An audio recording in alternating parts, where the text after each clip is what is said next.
Hi everyone, welcome to the Piano Keys. I'm so glad that you're here. This is my fifth practice time for the third movement of Beethoven's Moonlight Sonata. In this tutorial, I'll be practicing measures 67 through 87. Remember that practice time videos go much quicker than my regular tutorials because I don't show you every note and every finger. These are for advanced pieces. And so if you're watching this video, I'm going to assume that you've been playing for a while and you just need a little help with how to practice things. So in this video, I'll be practicing and I'll be telling you out loud why I do the things that I do to learn this piece as quickly as possible, as well as possible. So we want to learn as fast as possible, but also learn well with great technique. So if you're ready to practice with me, grab your pencils, your sheet music, and let's go. All right, we're starting at measure 67, which is the second ending. And so we left off here. I'm going to go ahead and practice the left hand by itself first. As you can see, it's the same as the very beginning, and I think 3 years ago, or 2 years ago, whenever it was, when I started recording this practice time for Moonlight Sonata third movement, I think I did 5-1, 5-1. So I think I'm gonna go ahead and do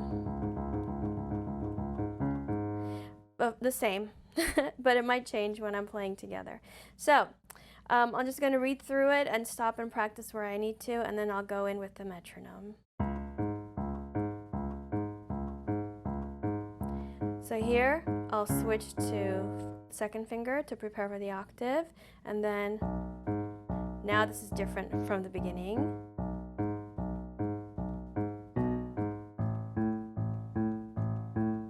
He's modulating. Now here we have our Alberti bass.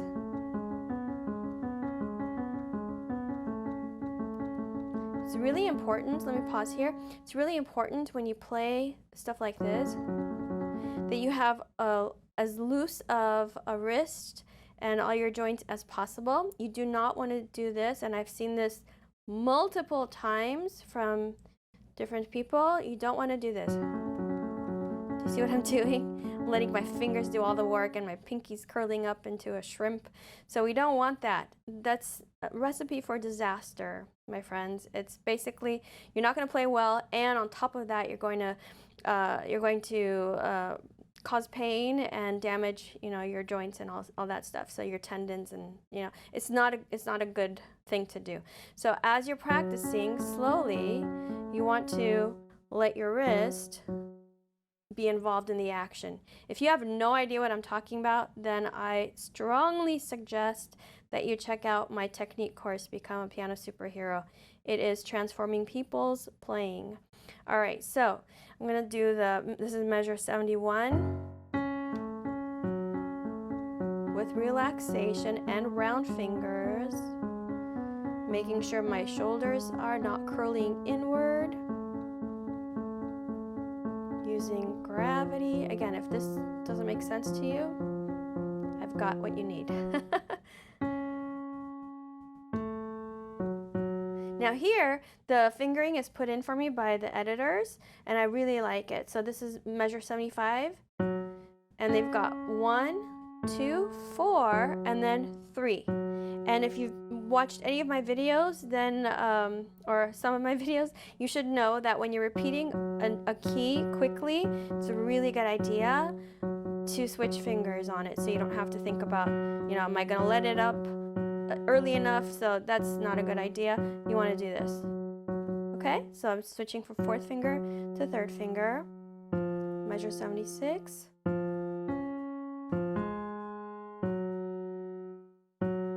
Here again. See, I have 3 F sharps in a row. So I'm doing 3, 2, 3. I'm curling my fingers up so you can see. I should probably not do that. 3, 2, 3. 3, 2, 3. So rather than doing 3, 3, 3 and trying to jam it in there quickly, it's not going to work. You want to switch fingers. 3, 2, 3. 3, 2, 3. Now the left hand by the way. It started a while back in measure 75. The melody is in the left hand. Here too, I have fourth finger. Now, the editor doesn't give me this fingering. I'm going to switch to third finger. This is going from measure 79 to measure 80 for the same reason that I already talked about.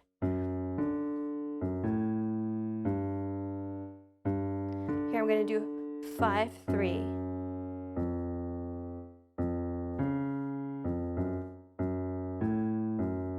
This fingering is given to me, and I think it's good in the book.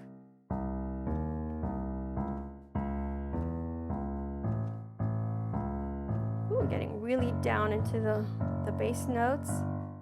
Here's an F double sharp, which is also a G, but it's spelled as an F double sharp. And then I'm going to end here on this first note in measure 87. All right, so let me do that with no talking and no metronome just yet. I'm just going to play it through.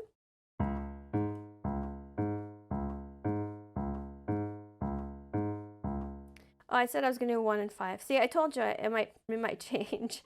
This is typical. Pianists usually don't pay too much attention to fingering unless there's a very good reason for it. So, okay, I'll keep it to 5 and 1. Here we go. 1, 2, 3, and measure 65.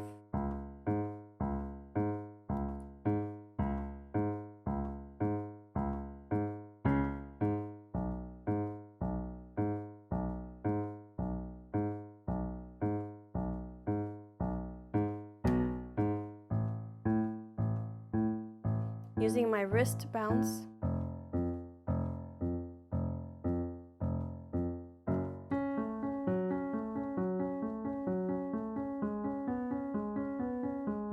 Again, keeping as loose as possible in the wrist joint. Now here's the melody.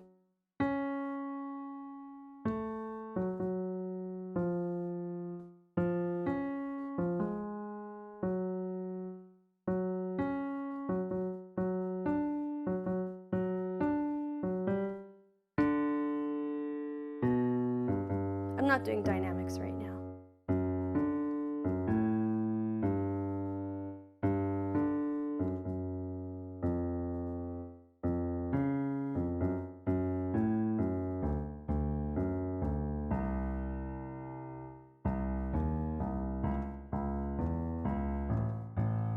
Leaning down toward the bass part of the piano. Okay, so you don't want to, stay in the center and then send your hand out there. You want to go to it if you can, and right now I can. So that was the left hand. I'll go ahead and add some metronome work here. I'm not going to get too fast. Remember that no matter how well you practice, you're not going to learn something like this in one session. Okay, it's going to take a long time. Long time. Even for a very good pianist, it takes a long time. So it's not just you. All right, I'm going to start with 80 beats per minute. That's my quarter note. 1, 2, 3, and. Bouncing my wrist. Stay relaxed. No pedal just yet. People add pedal way too early in the process, I think. Oh, let me talk about this. Going from here to there, that's quite a jump, isn't it? The thing that helps us is we're going from black keys to black key. So the black keys are raised, right, on the keyboard, and so they're easier to aim for sometimes. And so if we're going with the thumb across, notice I'm not doing this. So let me do it in slow motion. Do not do this. Please be aware. I'm saying do not do it. Don't leave me a comment saying you did it wrong. Don't do this. Don't do this. Do you see that? How I let my finger take me there? Don't do that. Do this. Notice my wrist is taking me there. See? Different from this. Not so good. Very good. Why? Because this is using force and tension. This is using relaxation and gravity to drop in. So I push off the way I would if I were on a diving board in a swimming pool. So I push off. Notice I do not do this. I push off, I let my fingers hang like a dead fish, and then when I get to where I'm going, my wrist is taking me there, I lower the weight. So it looks like this. See that? That's good. This is bad. This is bad. It's bad for you, for your body. This is good. All right, going back to the metronome. So I'm going to start right on. Actually, I'll start on measure 70. 1, 2, 3, and.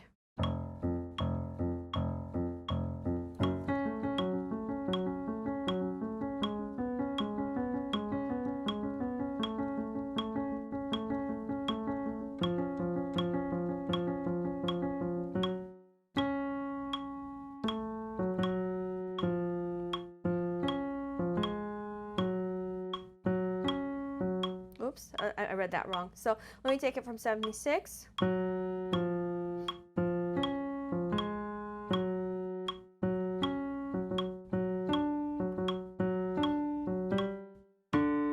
Using the wrist, always.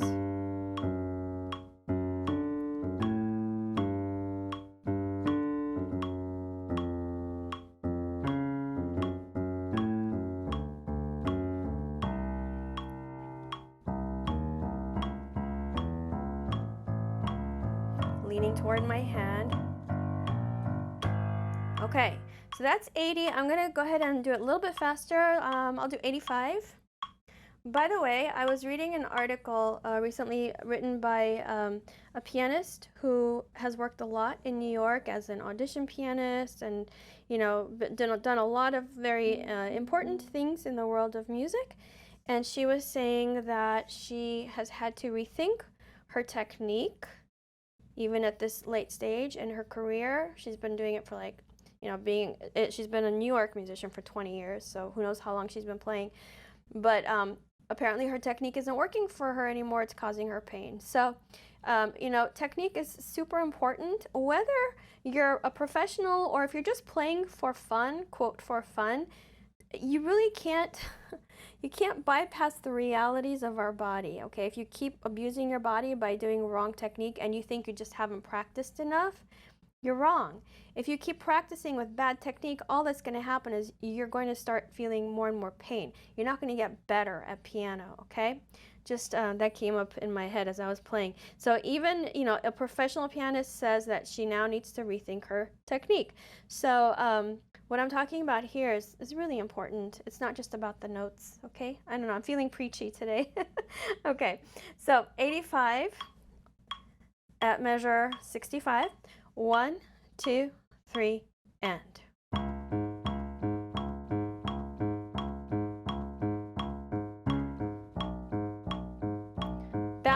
Bouncing the weight.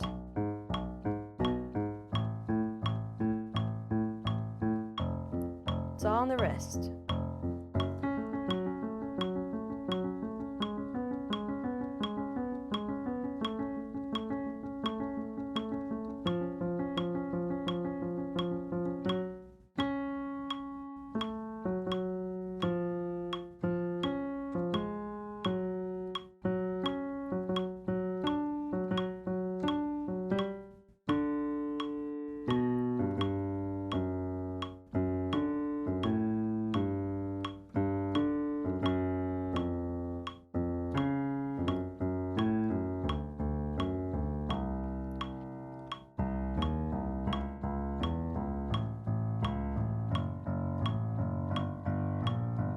Okay, not perfect. There was one place where I was late to a 16th note. It was okay.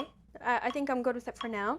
So one thing I want to say that I said again earlier in passing, I'm not really adding dynamics right now because I want to get the feel for where the keys are first. Then, once I feel comfortable moving around, in this particular case, this isn't always my process, but in this case, I want to really get the technical aspect of it, like where are my fingers going? I really want to play heavy in order to, kind of ground myself. And then later, when I feel comfortable playing the keys, then I can add my musical interpretation to it. So now I'm going to take a look at the right hand. So we left off the last practice time with this chord, and you can see I have small hands and my hand is stretched out. But I'm not doing this. Do you see? Claw, stretched out, claw, stretched out. There's a difference. So I'm as relaxed as I can be. It's just my fingers are kind of apart, okay? So here, this is similar to the beginning, but of course in the beginning we were in minor. Here we're in major. Okay, so if you have practiced arpeggios well and properly, this will come easily for you. If you've never played an arpeggio or you haven't really focused on practicing arpeggios, then you'll have to spend more time on this. I really don't recommend this if you haven't spent a lot of time playing arpeggios and scales. Okay, so here we go.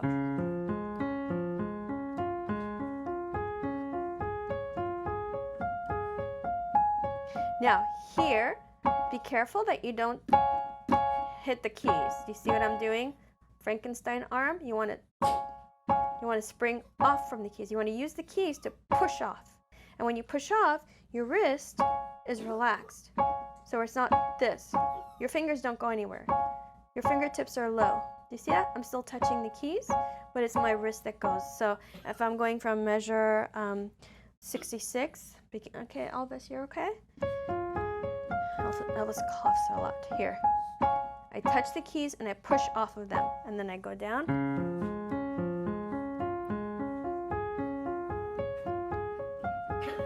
Same thing. Now, different chord.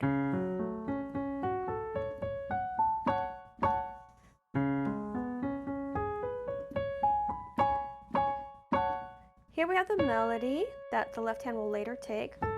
Now here we have these grace notes.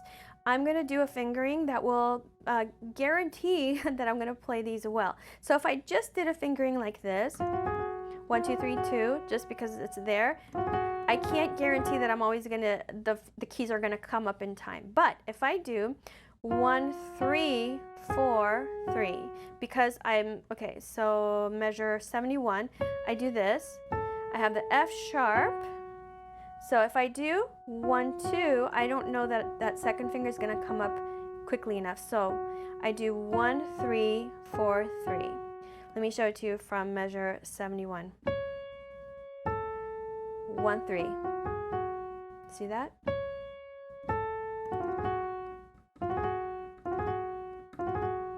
I can guarantee like 100% I'm going to get that every time. Okay, 99%. But okay, so that's why I chose the fingering 1, 3, 4, 3 before you ask me in the comments. Okay, so I'm trying to save myself some time in answering the same questions over and over. So I'm coming from second finger, and in order to make sure that the key is going to come up in enough time for me to play it again, I let it go and I put my third finger there. Okay, that's why I'm using this fingering. And if you ask me in the comments, I'm not going to answer. Sorry, I don't know what's going on with me today. I'm just really hot, I guess. I'm hot. It's very hot here in Dallas.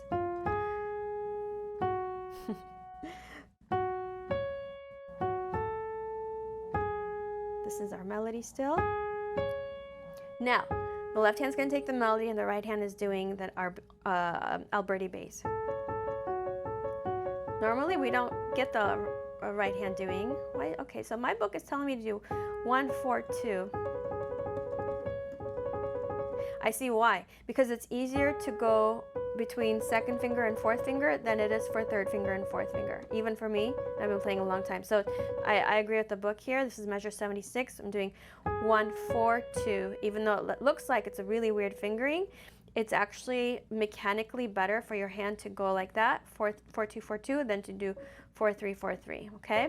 I don't know why. I'm not a doctor, but that's definitely feels better. Even though, you know, you might say that's a really weird fingering. Yeah, but it works better. Okay, moving on.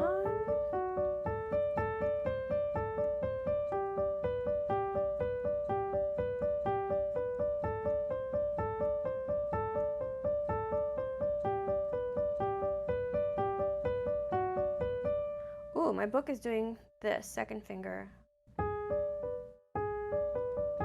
I don't like that fingering. That was measure 82. So let me see, I'm going measure 81.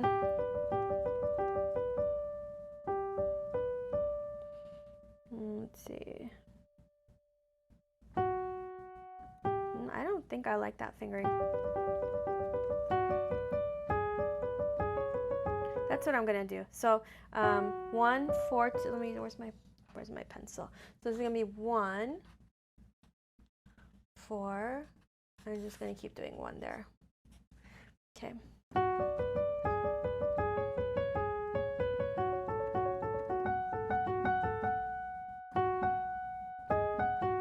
Right, because it wasn't hard enough.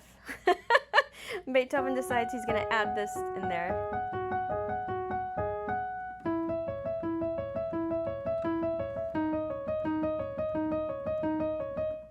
All right, thanks, Ludwig. All right, so I'm gonna add the metronome. Yeah, I'll add the metronome at, let's try 80. Let's see if that works for me right now. Yeah, I think that'll work for now. I might need to slow it down, I'm not sure. 1, 2, 3, and that wasn't very good. 1, 2, 3, and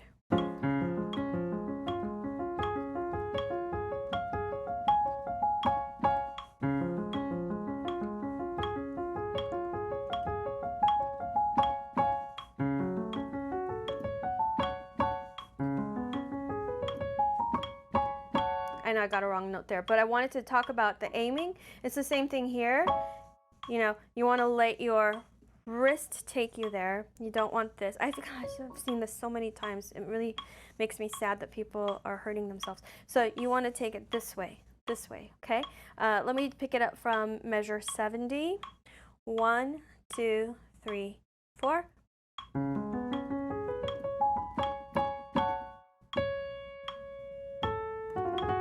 That was really good because of my fingering that I chose.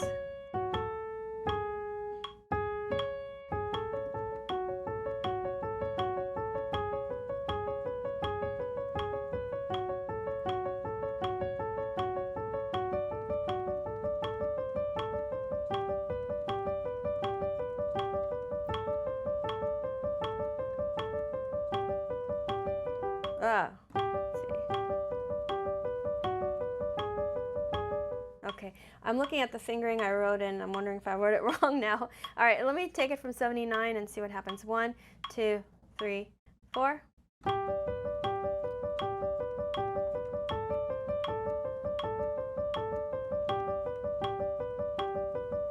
That's better.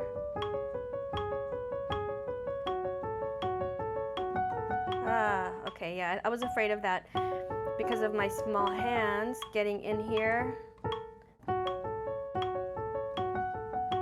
So I have to really make sure I stretch out. So this is measure 83. Ready, and yeah. Sorry about that wrong note.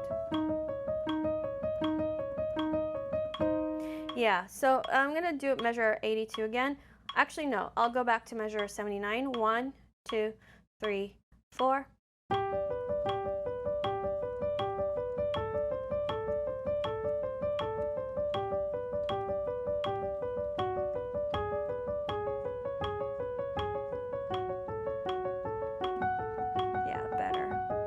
This time I was prepared by stretching my hand more earlier. So you have to learn as you're practicing, you know, pay attention to what worked, great, but more importantly, what didn't work and why. In this case, I hadn't stretched enough going into it. By the way, if you're enjoying this video, please give a thumbs up because that's how YouTube knows that my videos are good and hopefully start promoting them. All right, well, you get the idea of, you know, how to practice. You can go faster. I'm going to put the hands together without the metronome and pretty slowly right now and just kind of talk about what I'm doing. So, again, I'm not doing dynamics and I'm for sure not doing pedaling right now. Pedaling is frosting on the cake for most pieces, okay? You don't want to start with pedaling. It covers up a lot of mistakes, you think, but it's, you know, it really doesn't. Just covers them from you. So here we go.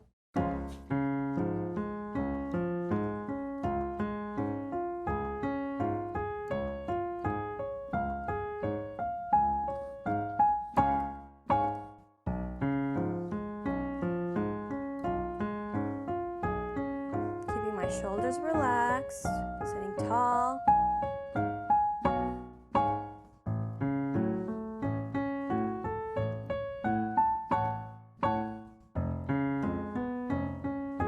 Leaning when I need to. Oops. Let me go into that again. This time I won't talk. From measure 70.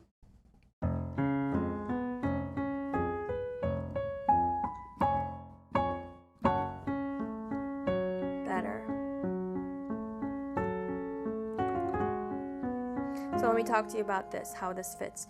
I'll start it from here, nice and slow. Now, together, together.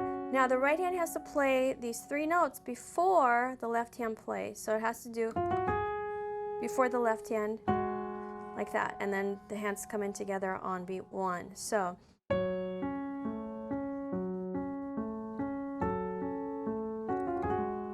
it has to go pretty fast. Okay? This is not a great keyboard. My fingers are sticking to the keys. So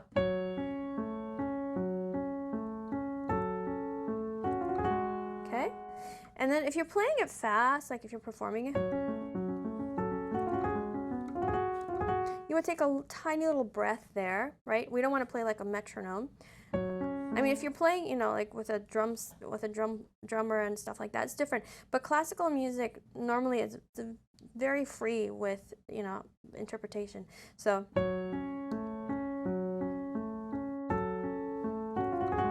we go. I'm so happy about that fingering. It really helps out. Everything relaxed as can be.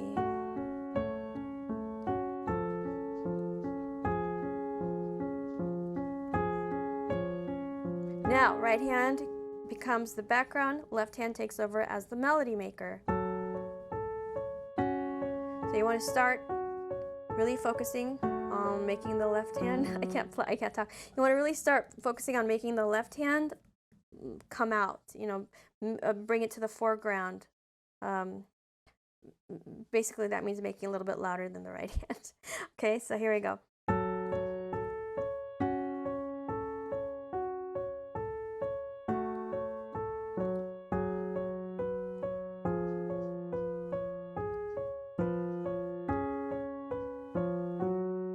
Oops, I did that wrong. So let's take it from 76. Here we go.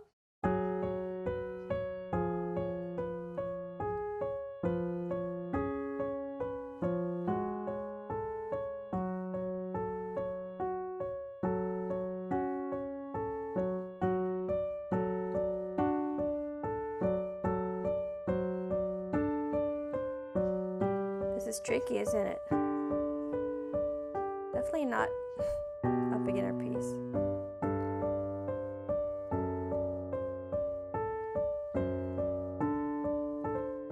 Sorry.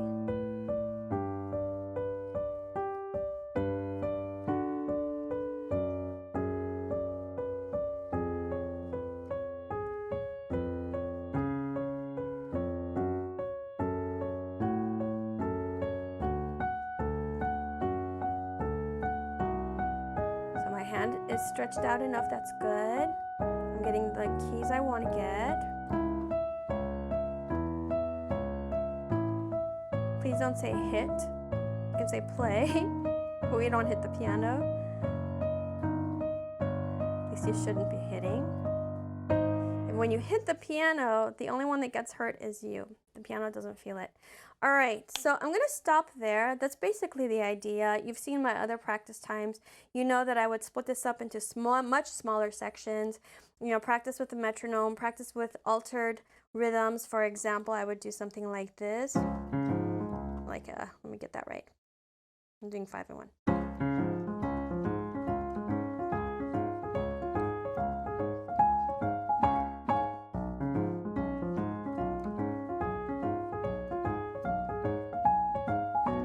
Okay, I could do that, or I could do, let's see.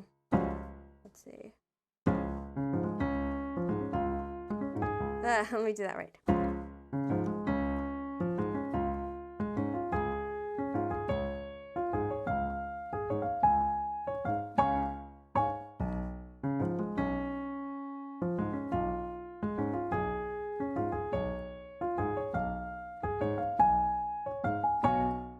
I could practice like that. I could practice, and then I can wait it out.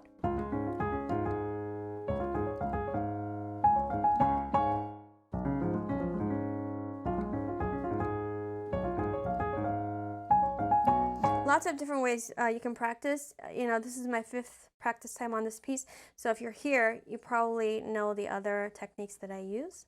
You can do chunking like this.